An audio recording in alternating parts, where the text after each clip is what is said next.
suku Panjariman. Om Swastiastu. Salam harmoni. Salam harmoni. Jadi teman-teman semua, pada kesempatan kali ini kami dari kelompok 5 akan menyajikan materi mengenai pengukuran dengan submateri pengukuran seperti skala dan yang lainnya. Nah, kami akan menjelaskan satu-satu setiap sub pengukuran. Sebelum itu kami izin memperkenalkan diri terlebih dahulu. Perkenalkan, nama saya Nika Erika Pramudia dengan NIM 2411031064. Perkenalkan, nama saya Kadis Smita Devianti dengan NIM 2411031071. Perkenalkan, nama saya Gede Sedo Krisnawinata dengan NIM 2411031076. Perkenalkan, nama saya Kadevina Meriani dengan NIM 2411031052. Perkenalkan, nama saya Usman Maria dengan NIM 2411031070. Nah, tanpa menunggu lebih lama lagi, mari kita lanjut ke pembahasan utama. Baik, jadi kita akan mulai dari perbandingan dan skala analisis. Nah, sebanyak itu apabila komponen A dinaikkan, komponen B juga ikut naik. Contohnya, kita bisa gunakan misal kita membeli 2 buku seharga 4.000, maka membeli 5 buku sama dengan berapa? Nah, kita di sini anggap dengan X, kita bisa gunakan kali silang 4 dikali 4.000 dikali 5 dan 2 dikali X, sehingga diperoleh 2X sama dengan 5 dikali 4.000 itu adalah 20.000. Maka untuk mencari X-nya itu tinggal kita bagi 2 menjadi 10.000.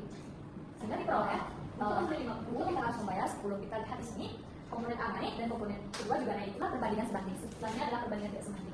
Apabila komponen satu naik, komponen berikutnya akan turun. Contohnya, ketika satu pekerjaan dikerjakan oleh 2 orang bisa diselesaikan dalam 4 hari, bagaimana kalau pekerjaan kita tambah menjadi 4, maka berapakah lama waktu untuk menyelesaikannya? Jika pekerjaan 2 akan selesai dalam 4 hari, sementara kalau pekerjaannya 4, maka berapa hari yang diperlukan? Nah, untuk ini kita gunakan perkalian bagian atas, kemudian bagi bagian bawah. Jadi, kita kalikan dulu yang bagian atas ini, baru dibagi dengan yang bawah ini. Jadinya, 2 dikali 4 sama dengan 8. 8 per 4 berarti sama dengan 2. Nah, ini dia perbandingan tidak senilai. Ketika bagian sini kita naikkan, maka bagian sini akan turun. Dari 2 ke 4, kemudian dari 4 ke 2. Inilah perbandingan tidak senilai. Sementara kalau dari selisih, kita bisa mengetahui usia seseorang dari selisih ini. Baik, sekarang kita lanjutkan bagaimana cara mengukur skala. Jadi skala itu adalah perbandingan antara jarak pada peta atau denah dengan jarak sebenarnya. Jadi untuk menghafalkan rumus skala, kita bisa gunakan batu seperti ini. Nah, untuk mencari rumus skala, kita bisa kolom skala. Nah, maka akan terlihat JP per JS. JP itu adalah jarak pada peta dan JS adalah jarak sebenarnya. Sehingga diperoleh rumus skala adalah JP per JS. Nah, selanjutnya untuk mencari jarak pada peta, kita bisa tutup kolom JP ya, jarak pada peta. Sehingga diperoleh JP sama dengan skala dikali JS. Karena disimbolnya seperti ini, kita bisa asumsikan sebagai kali. Sementara kalau ingin mencari jarak sebenarnya, kita tinggal tutup JS. Sehingga diperoleh JP per S adalah, ingat untuk menyesuaikan atau menyamakan satuannya terlebih dahulu, barulah cari nilai skala. Baik, di sini saya akan menjelaskan mengenai panjang dan juga luas. Sebelum itu, ada pun pengertian dari pengukuran. Nah, pengukuran adalah cara untuk menentukan suatu ukuran dari suatu benda. Yang dimana dalam kehidupan sehari-hari, kita sering mengukur panjang dan juga luas. Nah, jadi pengukuran panjang adalah pengukuran yang digunakan untuk mengetahui panjang dan juga tinggi dari suatu benda. Nah, ada pun alat untuk mengukur panjang, yang dimana ada meter atau garis dan juga ada meter. Nah, tentu saja ada pun satuan panjang. Ada meter, kilometer, dan juga sentimeter. Jadi contohnya itu seperti kita bisa mengukur suatu pensil menggunakan mistar dengan satuan sentimeter. Nah, selanjutnya ada luas, di mana kita bisa menentukan suatu besaran dari suatu permukaan benda. Nah, pada luas ini biasanya kita bisa mengukur persegi maupun persegi panjang. Adapun satuan dari luas yaitu persegi. Ada sentimeter persegi dan juga meter persegi. Jadi tentunya ada rumus dari luas. Yang pertama, luas persegi yaitu sisi kali sisi. Dan luas persegi panjang kali lebar. Adapun contoh soal yang pertama itu, sebuah persegi memiliki sisi 6 cm.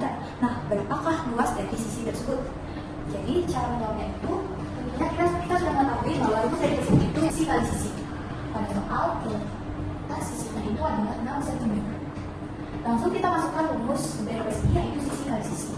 Sisinya itu 6 cm. Karena sudah kita masukkan sisi kali sisi, maka 6 kali 6 sama dengan 36 cm.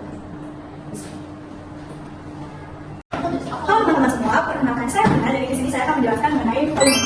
Nah, volume adalah banyaknya ruang yang akan ditempati dan diisi oleh suatu benda.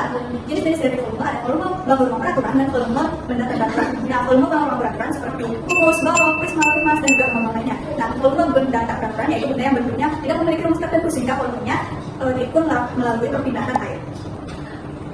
Sebuah volume dalam sistem internasional yaitu meter kubik. Namun dalam kegiatan sehari-hari juga ada sentimeter kubik dan juga liter. Nah, cara mendapatkan volume dalam bangun ruang yang ada yang pertama yaitu kubus. Hasil dari volumenya yaitu sisi pangkat 3. Kenapa bisa mendapatkan hasil S pangkat 3? dikarenakan kubus ini merupakan kumpulan dari kubus satuan berukuran 1 kali 1 dengan sisi yaitu S, tingkat alas yaitu S kali S, serta memiliki susunan sebanyak S lapisan. Jadi volume dari kubus itu S pangkat 3. Selanjutnya membahas mengenai balok. Balok merupakan pengembangan dari kubus. Nah, alas dari balok memiliki luas panjang kali lebar dan disusun ke atas setinggi P. Dari hasil inilah mendapatkan hasil volume dari balok yaitu panjang kali lebar kali ini.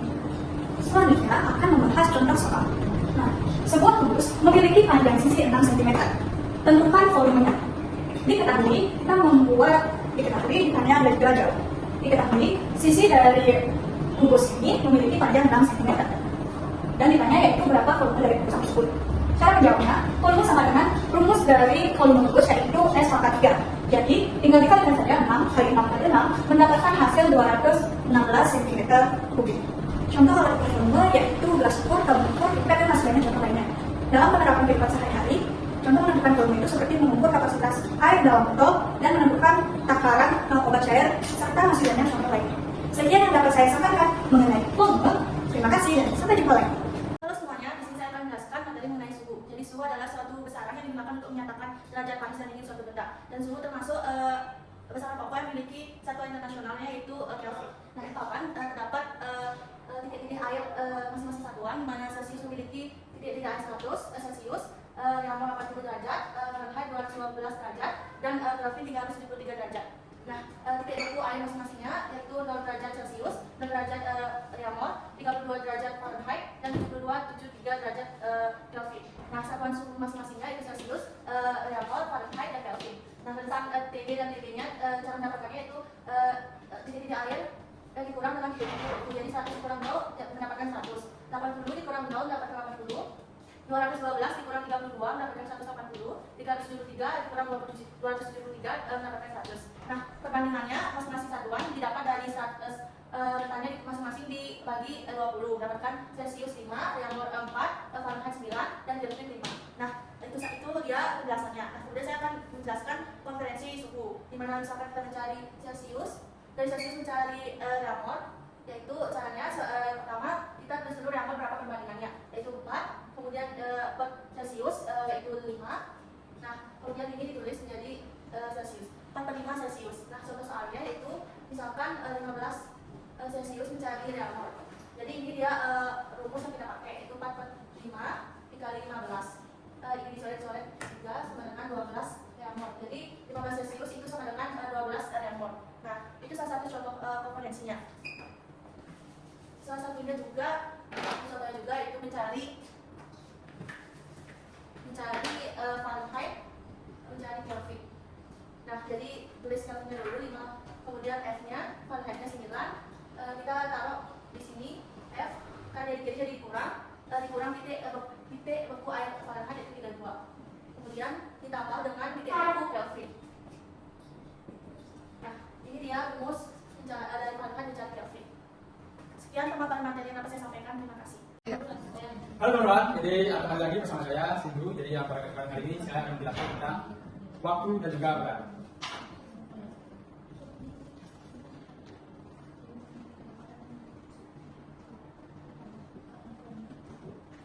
Jadi saya mulai dari waktu terlebih dahulu. Nah, jadi secara simpelnya waktu itu dapat didefinisikan sebagai berlangsungnya suatu kegiatan atau lamanya suatu kegiatan itu dapat berlangsung. Jadi berdasarkan waktu itu ada satuannya itu adalah 7 hari. Kemudian 1 bulan itu ada bulan yang 30, 31 bahkan sampai 28 hari.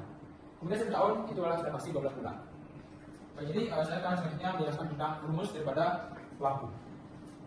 Kan rumus waktu jika diimplementasikan dalam kehidupan sehari-hari. Waktu sama dengan selesai dikurangi mulai. Sebagai contoh, Risma mengerjakan tugas itu mulai jam 4 atau jam 16.00.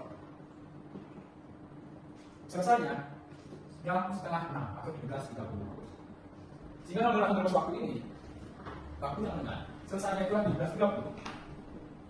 Dikurangi dengan mulainya yaitu jam 16 atau jam 4 sore. Sehingga waktu yang didapatkan adalah 1 jam 30 ditambah satuan dari berat itu kilogram.